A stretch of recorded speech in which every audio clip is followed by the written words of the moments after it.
around Dodge City and in the territory on west, there's just one way to handle the killers and the spoilers, and that's with a U.S. Marshal and the smell of gun smoke.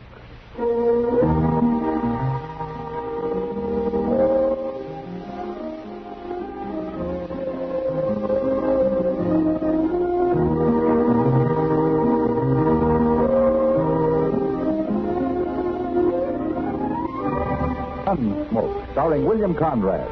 The story of the violence that moved west with young America. And the story of a man who moved with it. I'm that man. Matt Dillon, United States Marshal. The first man they look for and the last they want to meet. It's a chancy job, and it makes a man watchful. And a little lonely.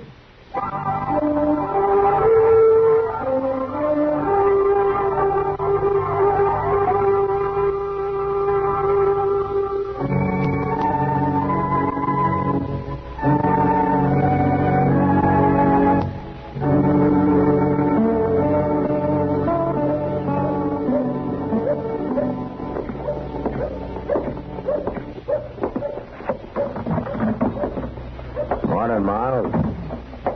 17 minutes, Matthew. 17 minutes exactly since I sent that boy to find you. Oh, is that so? A crime has occurred, Matthew. And dawdling over your breakfast coffee is not likely to bring the culprit to justice. The boy said somebody broke into your store last night, Miles. Aye. How'd they get in? Well, by breaking the glass in the back window. 2 panes at $4.32 a pane. You know, Miles, I told you a year ago you ought to put gratings over those windows like the rest of the stores in town. Aye, but gratings cost money, Matthew. Yeah, and so do burglaries. Oh, what did they take? Well, I've been compiling a list. Now, here's exactly what's missing. 1 blue blanket, retail price $6.40. 1 blue denim jacket, size 36, retail price $3. The prices aren't important, Miles. Oh, to me they are. I have a certain respect for money. Yeah, so I've heard. What else is missing? Well, now, let me see. 1 hat, gray, Stetson, of course, finest quality. Yeah, I know. I got one, Miles. Go on with the rest of your list. All right. 1 pair of boots, size 6, hand-tooled, inlaid with kid, retail price. Here, let me take a look at it, will you? Oh, all right. Thanks. 2 flannel shirts, 5 pounds slab of bacon, 3 pounds of dried beans, pound of salt, box of matches, a skillet. Looks like you've just grub-staked somebody, Miles. I expect you to recover each and every one of those items. I'll try to. 1 canteen, 1 hand axe, 2 pounds of cheese, and 1 .44 caliber Colt revolver. Model 6A retails at $56.80. What about cartridges? You don't have them on the list. Oh, I'm out of cartridges. I'm expecting a case in today. Well, the gun won't be much use without them. Wonder if any place else was robbed last night. Good heavens. Now, what's the matter? Here's something else has been taken, Matthew. There were 3 bottles right there on that shelf, and now there's only 2. Bottles of what? Yeah, perfume. Imported all the way from Paris, France. What would a man like to grubstake himself want to steal perfume for? Maybe it wasn't a man, Miles. Huh? The size of those boots and the jacket. Girl! Well, what in the name of heaven would she be up to? I don't know. Mr. Jones? Yeah, what is it, sir? Wilbur Jones. Somebody come into the store and held him up a while ago. What? Did he recognize him? No, sir. He stuck a gun in his back, made him go into the storeroom, and locked the door on him. He said whoever it was had a real soft voice like it could. Huh? Mr. Jones hadn't been to the bank yet, so at least there wasn't no cash, so... Well, what was stolen? Nothing, except a box of 44 caliber cartridges.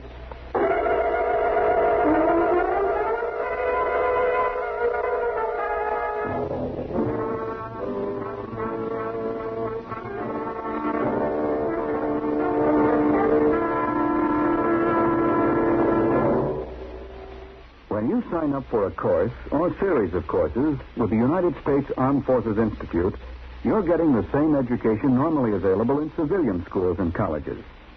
USAFI is under the direct supervision of an office of the Deputy Assistant Secretary of Defense for Education and Manpower. with outstanding civilian educators who work with military leaders in the formulation of plans for USAFE. A civilian agency evaluates and makes academic credit recommendations for USAFE courses. This aids schools and colleges in granting credit for educational work done with USAFE. As a result of this cooperation, USAFE courses are based on those available from civilian institutions as well as the needs of the armed forces. So, increase your power through knowledge with USAFE.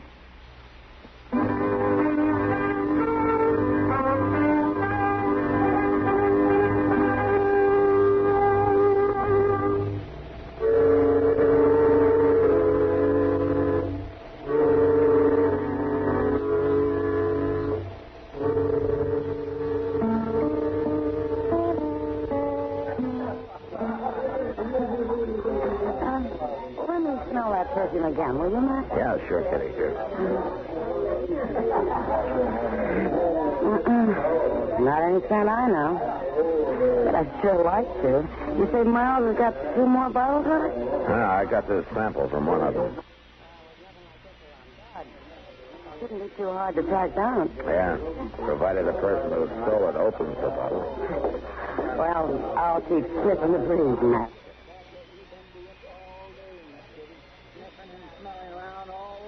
Like a couple of hound dogs. But we ain't caught a whiff of this stuff. Well, you wouldn't be likely to, Chester. Maybe this girl, if it is a girl, has already left town. Oh, in a way, I kind of hope so. She might have wanted the gun just to protect herself.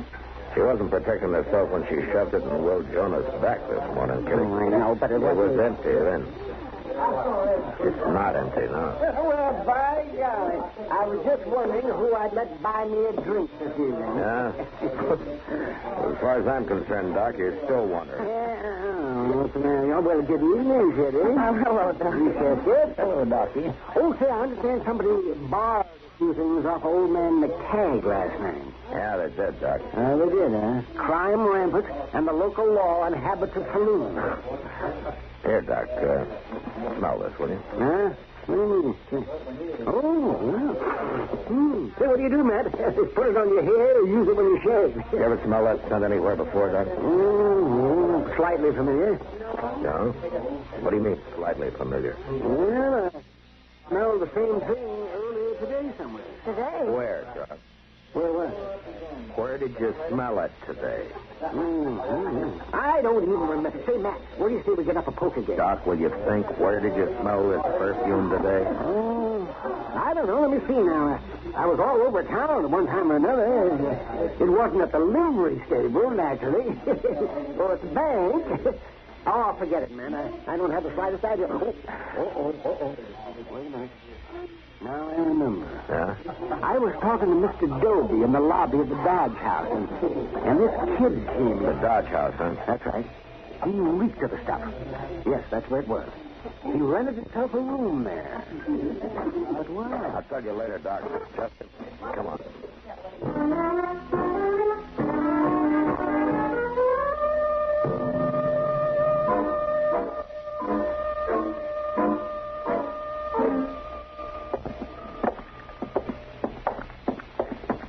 Next door on the left there, Mr. Dillon, according to what Mr. Doby said. Yeah. Be careful of that water pitcher. You reckon you'll put up the fight? Or she will, or whichever? I don't know, Chester. All right, go ahead and knock. Let's get clear before the door opens, though. Yes, sir. Who's there? I fetched you some drinking water. Leave it out there in the hall. Okay, but you better get it before the ice melts. All right, walk off a ways, Chester.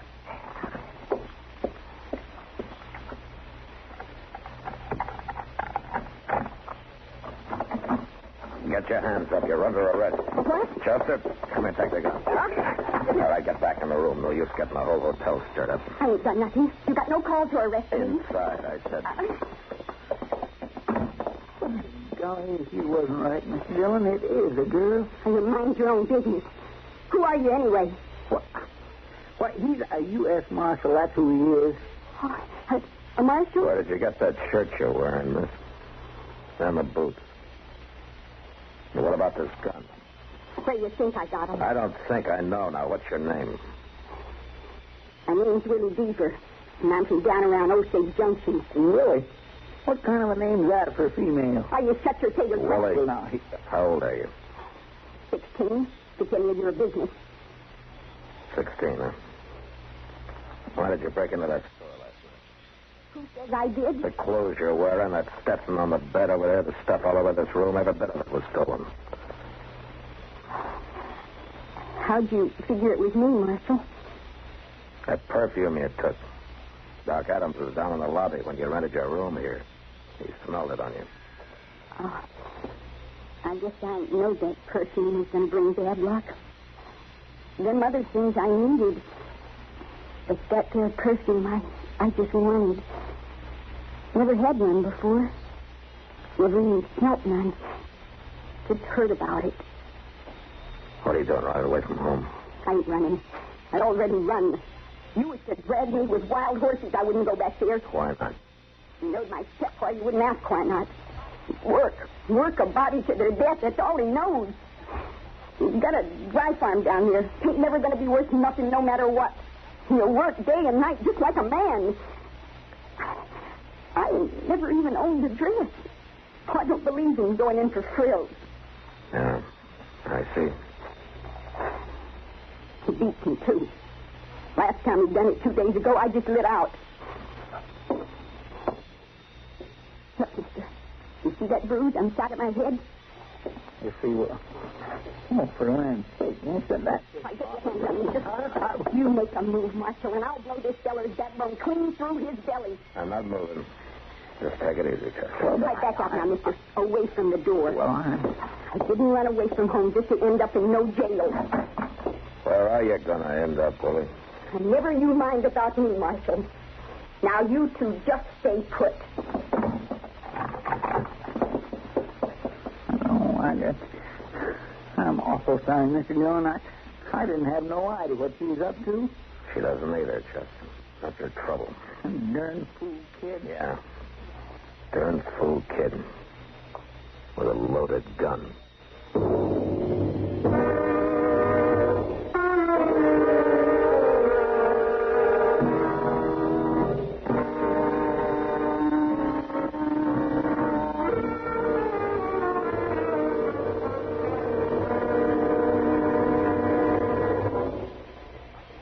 Another visit with Joe and Daphne Forsythe. Ooh, ow, ouch, ooh. What's wrong, Joe? Daphne, have you been using my razor again? Just a little. I was peeling peaches. Oh, fine. Why didn't you change the blade? It feels like you've been sharpening pencils with this thing. Now, just a minute, buddy. It was you who said we could use more economy around here. And I've been saving wherever I can. And by saving the skin off the peaches... But look at my face. Think how the Red Cross could have used all this blood. It's your own fault. You and your economy. Well, being penny conscious isn't such a bad idea. Not if you use common sense. Take savings bonds, for instance. Here it comes. Go right ahead and scoff. But I got 8 million Americans who agree with me. We all buy savings bonds on the payroll savings plans because we know that investing in bonds is the best way to use our money. We could use some of that money around here. Well, maybe, or maybe we just think we can.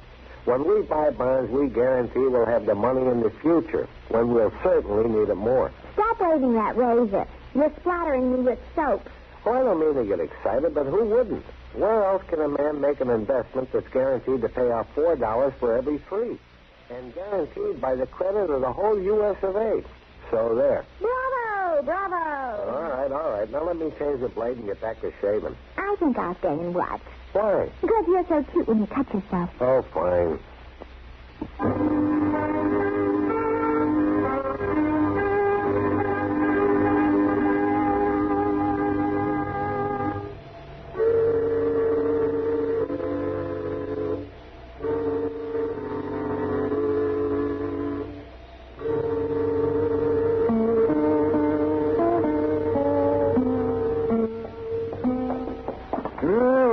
Now, Matthew, this shirt's not been worn. Won't have to discount it, at least. And the same goes for this skillet, Miles.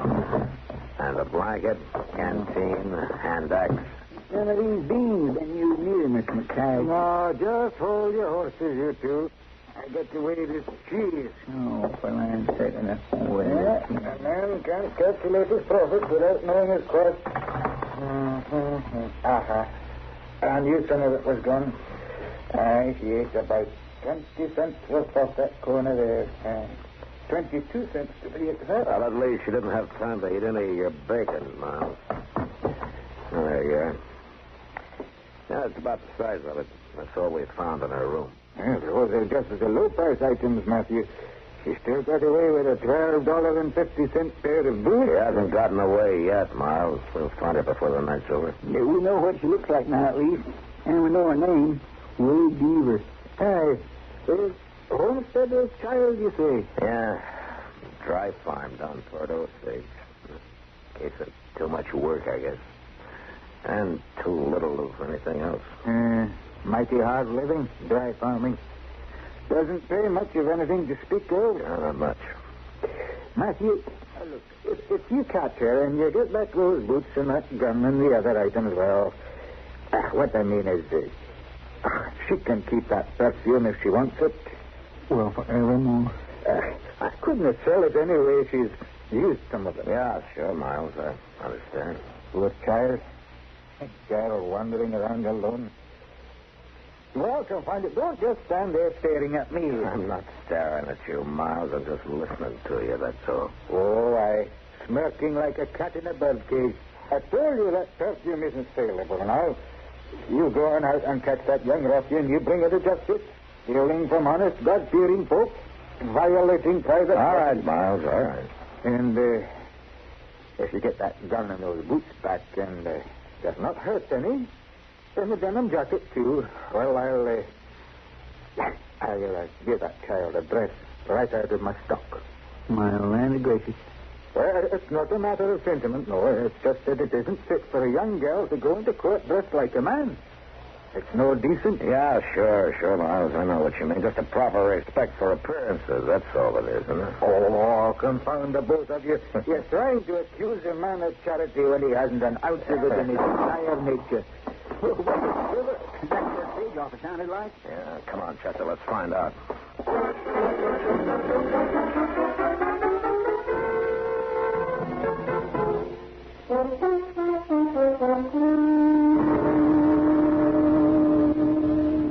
So help me, Marshal. I didn't know. I didn't have the least idea. Well, it wasn't your fault, Jason. Chester, did you send somebody to find Doc? Yes, we did.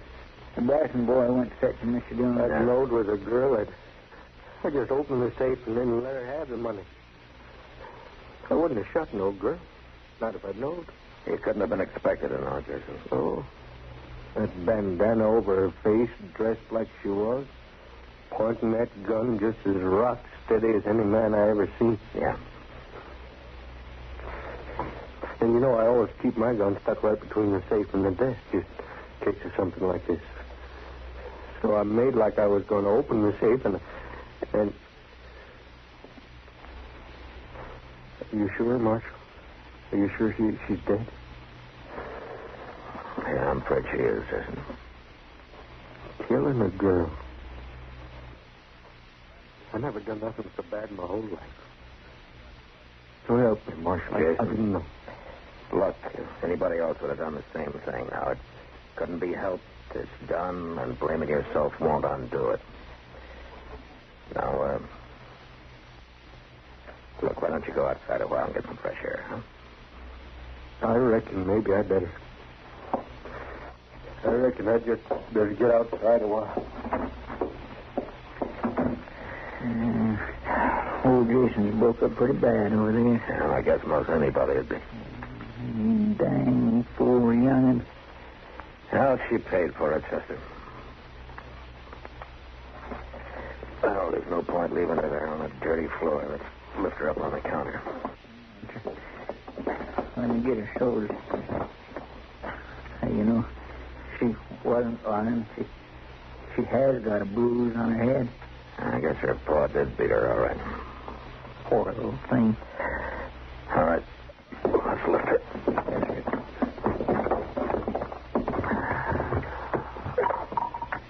Oh, what's that fellow out of a jacket? Mr. Dillon,